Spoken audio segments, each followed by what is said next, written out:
नमस्कार, खबर जनता तकमध्ये तुमचे स्वागत। अफवा नाही, सत्य बातमी आहे। बघूया आजची विशेष बातमी। आपने 2 मिनट के विचार रखूंगा। चक्रवर्ती सम्राट अशोकांचा, चक्रवर्ती सम्राट अशोकांचा। आज जिस हिसाब से हम लोग देख रहे हैं कि बीटी एक्ट 1949 को रद्द करने के लिए ये चौथा डब्बा हम लोग लेके जा रहे हैं। ये युवक होने के नाते हम सबकी भी जिम्मेदारी है कि आने वाली पीढ़ी ये ना सोचे कि बोध गया में उन्हें सर नीचे करके चलना पड़े। इसलिए हम जैसे युवकों को भी इस आंदोलन को समझना पड़ेगा। ये मेरी प्रखर भूमिका है दोस्तों, क्योंकि मैं जानता हूं घमंड है जो ज्ञान का, घमंड है जो ज्ञान का, प्रमाण है ये विद्वान का, क्या मात दोगे बुद्ध को जो ज्ञानी था ब्रह्मांड का। ये हमारे बोल नहीं दोस्तों, ये महाकर्णिक तथागत भगवान बुद्ध के ही वो संकल्पना है जिसमें हम आज भी संवैधानिक भारत में इस लड़ाई को लड़ रहे हैं कि हमारा धार्मिक स्थल वापस दो। आपने किसी देश में देखा है कि एक समाज सिर्फ संविधान को अपनी धर्म ग्रंथ मानता है? ये किसी देश में नहीं।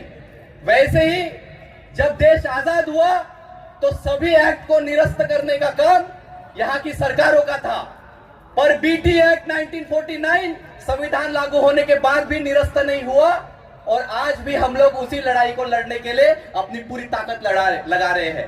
पर ये 5 मुट्ठी जब तक एक नहीं होंगी, मैं नहीं मानता कि हमारे अंदर जब तक करुणा नहीं होगी, जब तक हमारे अंदर बुद्ध की शांति नहीं होगी, हम किसी भी महाबोधि महाविहार को प्राप्त नहीं कर पाएंगे दोस्तों।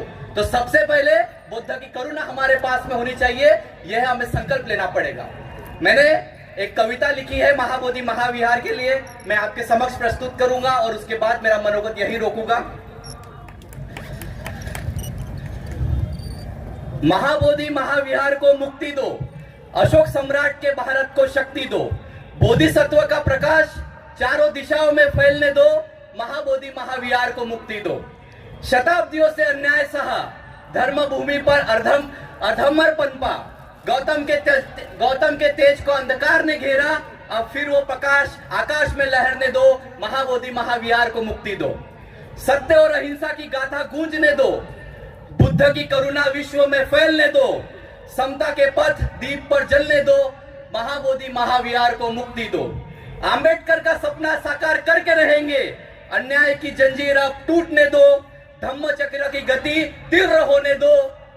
आप सबको एक साथ बोलना है, महाबोधि महाविहार को, महाबोधि महाविहार को, महाबोधि महाविहार को। यही आशा करता हूं, यही आकांक्षा करता हूं और ये जन चेतना यहां से भी एक जयघोष करना चाहता हूं कि जो लड़ाई डॉक्टर विलास खरात सर और जहां पे जितने भी मान्यवर है उन्होंने शुरू की, अगर आने वाले 4 साल भी बीत जाए, आने वाले 10 साल भी बीत जाए, हमारी एक पीढ़ी खत्म हो जाए, पर अभी शुरू हुआ आंदोलन किसी भी हालत में वापस नहीं लिया जाएगा। ये संकल्प आज इस मन से देता हूं। आप सबको भी ये संकल्प देना है और घर के बुजुर्गों से लेकर छोटे बच्चों को लेकर इस मैदान में खड़ा होके हमें महाबोधि महाविहार प्राप्त करके रहना है। एक आखिरी आपसे जयघोष लूंगा और अपने भाषण के समापन करूंगा। आवाज दो, आवाज दो। जय भीम, धन्यवाद। ही होती आजची विशेष बातमी। बघत रहा खबर जनता तक। लाईक, सबस्क्राईब करा। धन्यवाद।